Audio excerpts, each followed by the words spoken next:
Балам, не істеп жатсың сен? Холодильниктің есігін ашып қойыпсың ғой. А? Не істеп жатсың сен? Жап. Жап.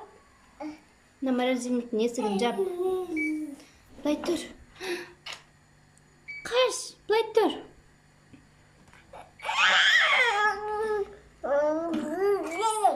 Қара, шиқылдап жатыр, мен есігімді жап дейді мына холодильник, қара. Иә. Сен ауырып жүрсің ғой, мына суық морозильникті ашып қойыпсың. Жап. Жап. Не, молодец, өйтіп жабамыз.